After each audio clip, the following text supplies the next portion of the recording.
dar la clase, el repaso nuevamente. Ok, la primera semana nosotros habíamos trabajado como tema el sustantivo. Ya, cuando nosotros hablamos de sustantivo, básicamente estamos haciendo referencia a un grupo de palabras, ya, que se van a dividir según las funciones, de manera semántica también, pero la parte que a mí me interesa que ustedes, bueno, parte también que va a venir en el examen, y lo que es más común en estos temas es el sustantivo, pero cómo se clasifica por el origen, por su estructura, ¿ya? Cuando nosotros hablamos de los sustantivos y hablamos sobre la clasificación de su origen, estos van a ser primitivos y derivados. ¿A qué hacemos referencia cuando hablamos de los sustantivos primitivos?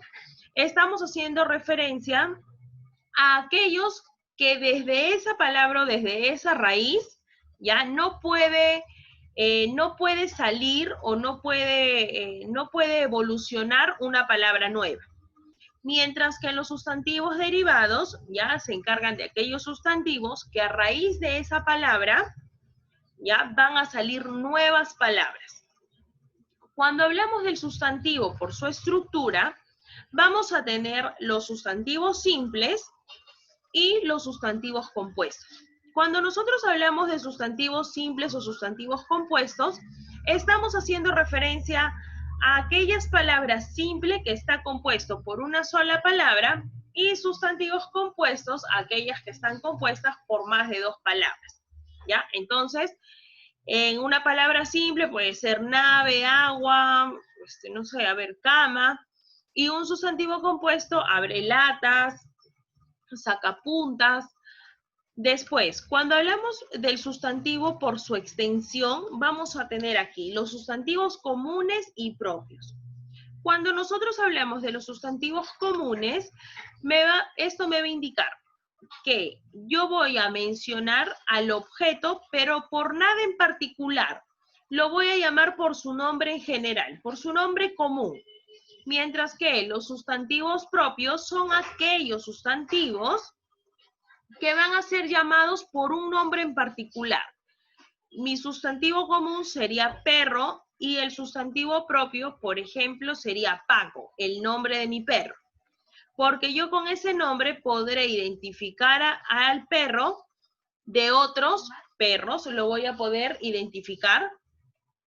Mientras que cuando hablamos de un sustantivo común, estamos hablando de los sustantivos, pero con nombres comunes, como lo va a llamar cualquier otra persona. Ahora, cuando hablamos de individuales o colectivos, esos individuales están haciendo referencia al objeto, al animal, a la persona en singular. Mientras que el colectivo será aquel nombre que se le mencione al grupo de esos objetos o de esos animales. Me va a nombrar también en singular, a pesar de ser colectivo y que su nombre hace referencia a cantidad. Pero solamente me va a mencionar en singular a un grupo. Por ejemplo, si yo tengo abeja, es un sustantivo individual. Abeja, una sola abeja. Pero cuando yo hablo en colectivo, voy a hablar sobre un grupo de abejas, enjambre. Después tenemos los concretos y los abstractos, y los concretos son todos aquellos que nosotros vamos a poder tocar, ver, oír, oler, sentir. Pero los abstractos serán aquellos que nosotros no podamos realizar las funciones del sustantivo concreto. No voy a poder tocar, no lo voy a poder oler, no lo perciben nuestros sentidos, no perciben eso. Y aquí en los sustantivos abstractos yo voy a tener los sentimientos, las emociones. Después, por la contabilidad, contables e incontables. Todos aquellos sustantivos que yo sí puedo contar. Tomate, zanahoria, manzanas. Y aquello que yo no puedo contar será, pues, por ejemplo, la mantequilla, la leche, la arena, las nubes.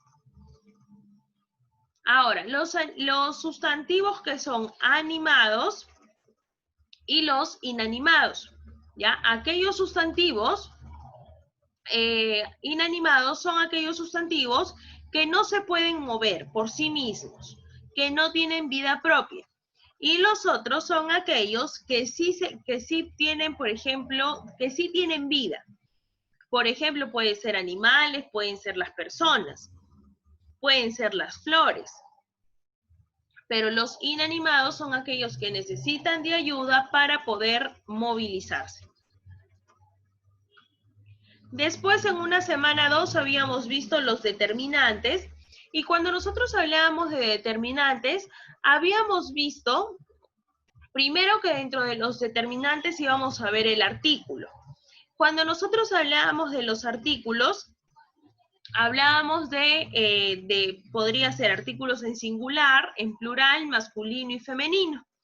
Dentro de los artículos en singular masculino habíamos visto el, su plural es los, el femenino la, su plural será las, y habíamos dicho que el artículo es una categoría gramatical variable, y en este caso también este iba a acompañar al género y número, podría ser del adverbio, del infinitivo o del adjetivo.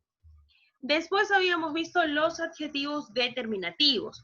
Y aquí vamos a ver una serie de desgloses, ¿ya? Y vamos a ver ciertos ejemplos de todo lo que conllevan los adjetivos determinativos.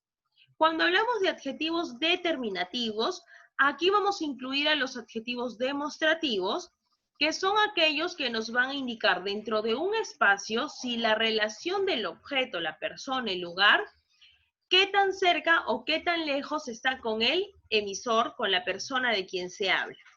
Los posesivos nos van a indicar qué tanto nos pertenece ese objeto, ese lugar.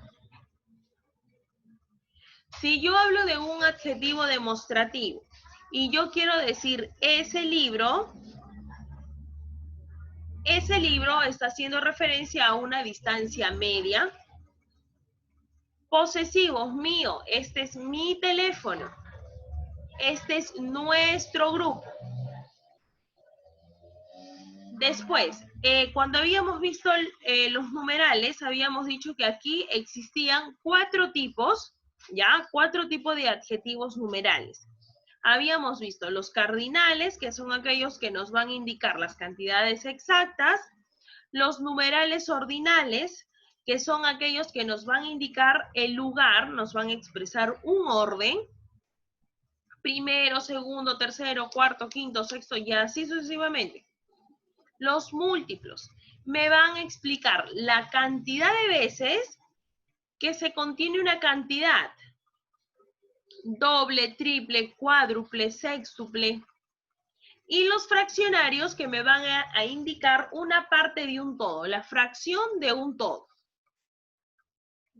En la semana 3 habíamos visto el uso de la coma, y cuando hablábamos del uso de la coma, habíamos visto que el signo de la coma es un signo de puntuación que nos iba a ayudar a separar ciertos elementos, pero con una pausa pequeña, una pausa breve. Habíamos visto 3 tipos de coma, la coma enumerativa, la coma incidental y la coma adversativa. Cuando hablábamos de la coma enumerativa habíamos dicho que esta coma se iba a encargar de hacer la enumeración de ciertas situaciones, de ciertos objetos. La coma incidental es aquella coma que me aporta información del sujeto sin modificar la intención del mensaje. Y la coma adversativa solamente lo iba a utilizar en 4 conjunciones,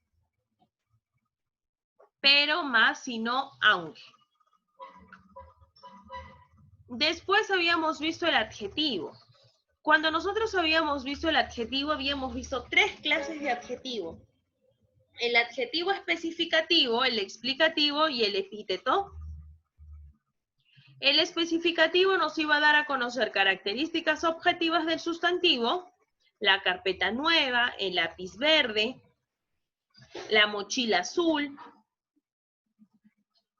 El explicativo nos iban a señalar características que expresan la opinión del hablante, pero según su punto de vista de quien lo dice. Lo que para ti es bonito, de repente para la otra persona no lo es. Entonces, aquí vamos a señalar las características subjetivas, porque aquí va a depender de la opinión del hablante. Esta es una hermosa pintura. Si de repente para esa persona la pintura es hermosa, no necesariamente lo tiene que ser para ti. Y cuando hablábamos del epíteto, íbamos a hablar de características que se conoce desde siempre, ¿ya? Por ejemplo, yo podría decir, ella se recostó sobre la verde hierba. Nosotros sabemos desde siempre que la hierba es de color verde. Ahora, también los adjetivos van a presentar grados, ¿ya? Y vamos a conocer 3 grados. El grado positivo, que es cuando se menciona tal cual la palabra. El grado comparativo. Dentro del grado comparativo vamos a encontrar tres puntos. El grado comparativo de superioridad, de inferioridad y de igualdad. Y por otro lado vamos a tener al grado superlativo.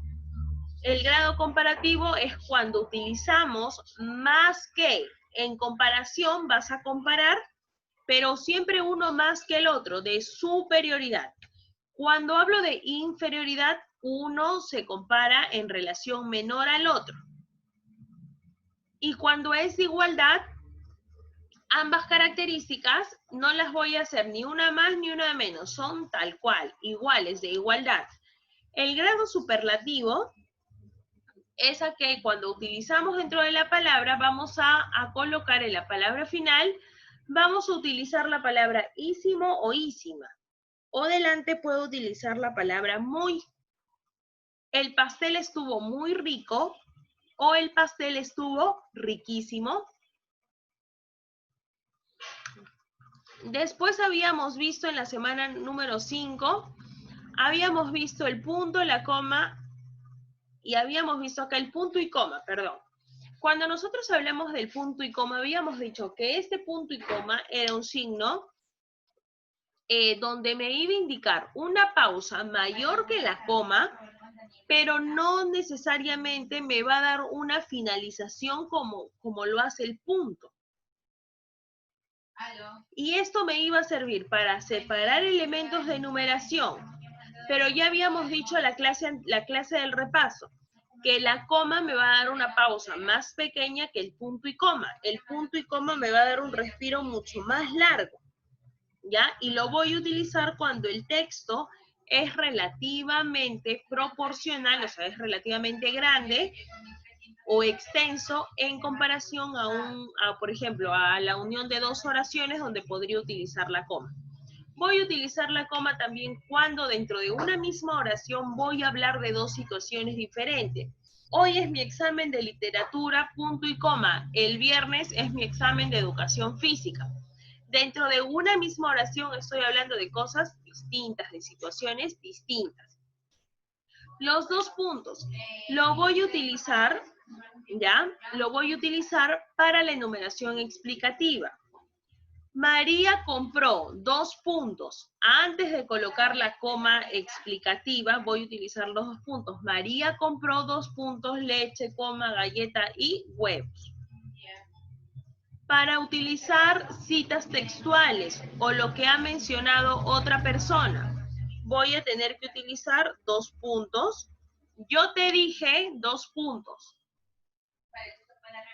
También para cuando nosotros teníamos que escribir una carta, podríamos, ¿no? Querido profesor, 2 puntos, y continuar con el mensaje. Y en la última semana habíamos visto el ensayo, habíamos dicho que el ensayo era un texto que era totalmente breve, donde uno iba a dar su opinión sobre un tema de interés. En el desarrollo del ensayo iba a ser la introducción, el desarrollo y el desenlace. En la introducción íbamos a tener una pequeña información sobre el tema, vamos a familiarizar el tema. En el desarrollo, ya en el desarrollo íbamos a trabajar todo lo que era el tema, íbamos a mencionar todos nuestros conocimientos y en el desenlace se iba a mostrar resultados, podría ser comparativas, estadísticas. Habíamos visto las clases de ensayo crítico, expositivo, científico, argumentativo, literario, filosófico. Ok, chicos, entonces hasta este punto, ¿alguien tiene alguna duda, alguna consulta?